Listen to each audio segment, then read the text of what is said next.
Yo, salut tout le monde, c'est Mangano Kuni. On se fait une petite vidéo, attention, c'est pas très droit. Une petite vidéo sur Boku no Hero Academia. Donc une vidéo un peu spéciale puisque là ça va être pas seulement être les premières impressions sur la saison 2, mais aussi un petit résumé de la saison 1 pour pouvoir recontextualiser tout ça. Et pour ceux qui ne connaissent pas du tout l'animé, pour qu'ils puissent se lancer tranquillement dans le manga, enfin dans l'animé, tout en ayant quelques bases. Donc Boku no Hero Academia, c'est un manga qui a commencé à être publié en 2014, donc c'est très récent, qui a été écrit par Kohei Horikoshi et qui est axé sur les super-héros de façon générale. Donc le monde de cet anime est un petit peu spécial puisque 80% de la population possède des pouvoirs, mais ce n'est pas le cas du héros qu'on va suivre qui s'appelle Izuku Midoriya, qu'on surnomme aussi Deku, c'est-à-dire le bon à rien. Lui il est fan d'un héros le plus populaire de ce monde qui s'appelle All Might, et voilà, il suit toutes ses aventures. Et malheureusement lui souhaite devenir un super-héros alors qu'il n'a pas de pouvoir. Normalement les pouvoirs dans ce monde se développent dès l'enfance, environ vers l'âge de 4 ans. Et lui était le seul en fait à ne pas avoir de pouvoir, malgré le fait que ses parents, tous deux, soient des porteurs d'Alter. Donc Alter, c'est le nom qu'il donne au pouvoir. Donc sa vie elle va complètement basculer le jour où il va rencontrer justement All Might, qui est le fameux super-héros que tout le monde adule, qui est très puissant bien sûr. Le problème c'est qu'il le voit sous sa vraie forme, c'est-à-dire un mec complètement chétif. Et en fait il lui explique son alter, c'est-à-dire que son alter, qui s'appelle le All for One, donne la puissance de milliers de gens en un seul bonhomme quoi. Mais malheureusement depuis qu'il a perdu son estomac et un de ses poumons lors d'un combat, alors oui on peut perdre un estomac et un poumon et tout à fait survivre dans cet animé, il ne peut plus se transformer très longtemps, donc il va devoir trouver un successeur. Pendant sa transformation, quand il redevient chétif en fait, il va perdre la bouteille dans laquelle il avait enfermé un vilain qui va s'échapper et attaquer le camarade de classe Kachan, qui est le rival complètement de cet animé, qui est le rival de Izuku, qui lui par contre a un alter qui fait partie des plus puissants de l'univers du manga animé. Donc il va se faire attaquer par ce vilain, et le seul qui va qui va tenter de l'aider, ce sera Izuku, alors que pourtant lui n'a aucun alter et ne peut donc pas le sauver concrètement. En voyant ça, All Might ça lui a redonné la confiance et il s'est transformé et il a sauvé Kachan, et voilà, et tout va bien et c'est fini. Allez, salut. Non, donc en voyant ça, il s'est dit je pense que j'ai trouvé mon successeur. Et donc il va l'entraîner pendant 10 mois pour que Izuku puisse rentrer dans le lycée le plus prestigieux du Japon. En fait c'est un lycée qui forme des super-héros et qui s'appelle UA. Après cet entraînement de 10 mois avec All Might, il va lui donner en fait son alter. Donc ce All for One, sûrement l'alter le plus puissant de tout l'animé.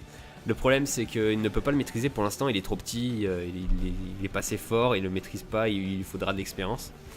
Et à chaque fois qu'il l'utilise, il se pète un bras, il se pète un doigt, en fait il se pète la partie du corps qu'il utilise, tout simplement. Donc voilà, tout va se passer dans cette seconde A, la seconde A qui est la classe qu'intègre Izuku, et qui intègre aussi son rival Katsuki Bakugo, alias Kachan. Donc c'est celui dont on avait parlé tout à l'heure. Et voilà, donc je vais vous parler très vite fait des différents personnages. Donc on a Katsuki et Izuku, donc Izuku le héros qui a le pouvoir d'All Might, et Katsuki Bakugo, son rival qui a le pouvoir de cramer des trucs. Alors je sais pas comment ça s'appelle, mais c'est l'explosion. On a aussi Oshako, donc c'est une fille que Izuku va sauver dans le premier examen, c'est l'examen d'entrée. Va y avoir une grosse bestiole et Izuku sera le seul à tenter de sauver Oshako. Tout le monde se barre et voilà, ça va devenir son ami. Donc elle a la terre de la gravité 0, donc elle peut annuler la gravité d'un objet. Sinon il y a Tenya Iida qui fait partie d'une famille de super-héros très connue et qui est le mec ultra scolaire, et ça va devenir aussi un ami de Midoriya. On a aussi Tsuyu Asui, donc c'est une femme grenouille tout simplement. On a aussi pour finir Shoto Todoroki qui est tout simplement le mec le plus badass de la seconde A, qui est probablement aussi l'un des plus puissants, qui possède le pouvoir du feu et de la glace en même temps, et qui est le fils de Endeavor, qui est on va dire le second, le deuxième super-héros le plus populaire, juste derrière All Might. Et donc All Might, bien sûr, dont on avait déjà parlé avant. Voilà, je pense que j'ai à peu près fini pour la saison 1. J'essaierai de vous mettre des images pour illustrer le tout parce que ça reste assez dense et concentrer une saison en 5 minutes, bah c'est pas chose facile. Donc bref, la deuxième saison, on va l'attaquer rapidement. Donc on remarque qu'il y a un fort ancrage dans notre monde. Les JO en fait sont remplacés carrément par le tournoi sportif de UA. Donc UA qui est le lycée dont fait partie Izuku et Katsuki. Donc bah voilà, chacun va se donner à fond dès le début de ce tournoi et tout le monde va utiliser son alter. Le but c'est de se faire repérer par des recruteurs qui ensuite pourront faire des élèves, souvent des acolytes de super-héros, voire même des super-héros professionnels directement. Le seul qui n'a pas en fait d'alter c'est Izuku parce que s'il l'utilise il se pète un membre tout simplement. Mais donc grâce à une technique en fait, dans l'épisode 1 ou 2 je crois, non je crois que ça doit être le 2 voire le 3, en réfléchissant un petit peu, en utilisant son intelligence, il réussit à doubler tout le monde, même Shoto et Kachan. Et au final il finit premier et gagne 1 million de points. Donc après avoir gagné cette épreuve, tous les participants gagnent des points. Tous ceux qui sont entrés dans le top 42 je crois gagnent des points. Sauf Izuku Midoriya qui lui gagne carrément 1 million de points. Donc ouais ça fait pas mal. Les autres maximum ils gagnent entre 5 et 200 points, quelque chose comme ça. Donc pour la prochaine épreuve, sachant qu'il faut récupérer ces points, ça va être un carnage. Tout simplement Izuku est la cible numéro 1 puisque les points seront représentés par des bandeaux et le but sera de prendre le plus de bandeaux aux adversaires. Donc forcément le bandeau à 1 million de points est le plus prisé et celui qui l'aura à la fin aura forcément gagné cette épreuve.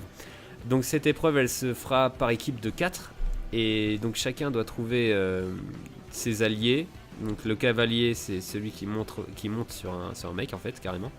Donc le cavalier c'est celui qui aura les points, qui gardera les points. Il aura 3 alliés, donc celui sur lequel il monte, on va dire le cheval, il n'y a pas d'autre terme. Et il y aura aussi les 2 autres alliés. Donc pour le cas de Izuku, bah, personne ne voulait trop se mettre avec lui. Parce que sachant qu'il avait 1 million de points, c'était la cible à abattre. Donc c'était pas un choix très stratégique. Mais finalement, Oshako, donc la fille qui maîtrise la terre de la gravité, va décider de se mettre avec lui. On a aussi Mei qui fait partie de l'équipe assistante, enfin non, de la seconde assistance. En fait c'est une seconde qui va servir aux super-héros à créer leurs différentes armes. On va dire que ce serait la meilleure alliée de Batman par exemple. Et on a aussi un 4ème participant qui lui sera le mec que Izuku va monter. Attention, pas de jeu de mots. Et ce mec s'appelle Fumikage tout simplement. Un mec assez badass qui a le pouvoir, alors j'ai le nom... son alter s'appelle le Dark Shadow.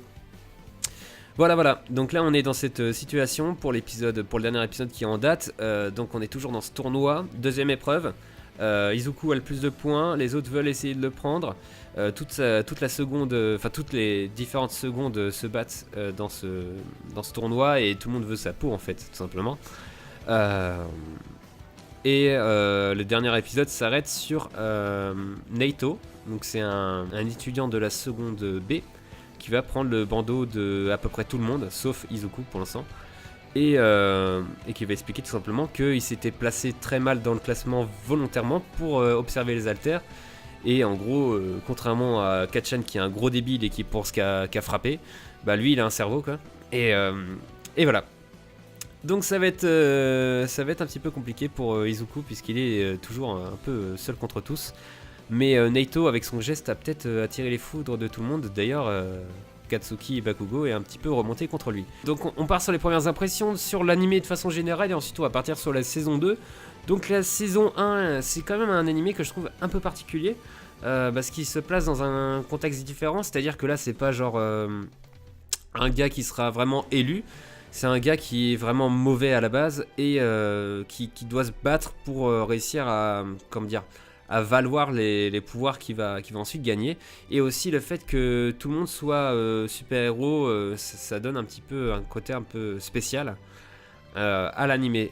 Il s'attache au côté lycéen en le recontextualisant et en faisant un univers qui soit cohérent avec Par exemple, ne serait-ce que pour la saison 2 où on a le tournoi sportif de UA qui remplace les Jeux Olympiques. Donc là, pour le coup, ça a quand même une dimension autre que seulement l'académie, puisqu'on a aussi des recruteurs qui vont regarder un petit peu ce qui se passe là-bas. Et ça ajoute un univers un petit peu plus étendu et tout à fait cohérent.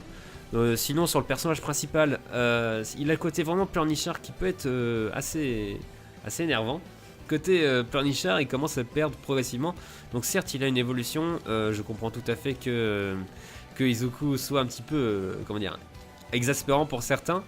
Mais en tout cas, l'évolution du personnage est plutôt intéressante. Bien qu'un petit peu lente par contre. Je pensais que la saison 2 commencerait avec pas quelque chose d'adulte, mais peut-être 1 à 2 classes au-dessus, avec un changement physique, c'est quelque chose qu'on voit assez. Mais je pense que ça viendra plus tard. Et si l'anime, enfin si le manga de façon générale suit le schéma traditionnel des shonen et réussit à s'inscrire dans la durée, on aura forcément ce passage-là qui, je pense, sera plus intéressant. Donc oui, sur la saison 1, les personnages sont vraiment, vraiment cool. Développés de façon inégale, mais quand même on a des personnages qu'on pensait complètement secondaires qui ont un petit peu de place. Les personnages qui font cette classe de seconde A sont très intéressants. Les pouvoirs sont vraiment variés et là-dessus franchement je suis plutôt content de voir ça. Et je pense que ça doit être à peu près tout pour cette saison 1. J'ai pas grand chose d'autre à dire. Je dirais que la force vraiment de façon générale de ce manga, c'est d'avoir réussi à mélanger de la culture américaine, enfin voire européenne, avec de la culture japonaise. Donc c'est les super-héros qui croisent le manga. Et du coup ça donne une force, déjà ça donne envie de regarder parce qu'on est fan de comics, ça donne envie de regarder parce qu'on est fan d'animé, et si on est fan des deux, c'est encore plus génial, c'est-à-dire que c'est mon cas, et je pense vraiment pas être le seul.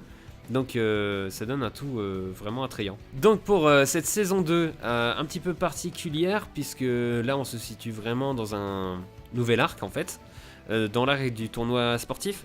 Donc on a l'introduction de nouvelles secondes. Donc avant c'était vraiment la seconde A, centrée sur la seconde A, et ce que je vous ai pas dit par contre à la fin de la saison 1, c'est qu'il y a des vilains qui vont les attaquer.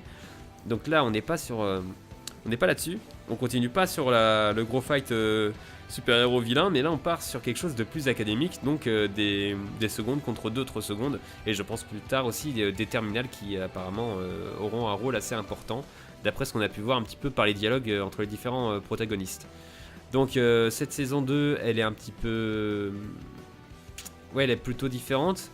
Je suis encore un petit peu perplexe, comme dirait mon ami Jérémy, sur la direction qu'elle va avoir ce tournoi. Je pense que ça va mettre un petit peu de temps à se lancer. Pour l'instant, je trouve que c'est plutôt bien sans être exceptionnel. Cet arc, j'espère, ne sera pas trop long et réussira à se rattacher de façon intelligente et bien ficelée à la narration principale.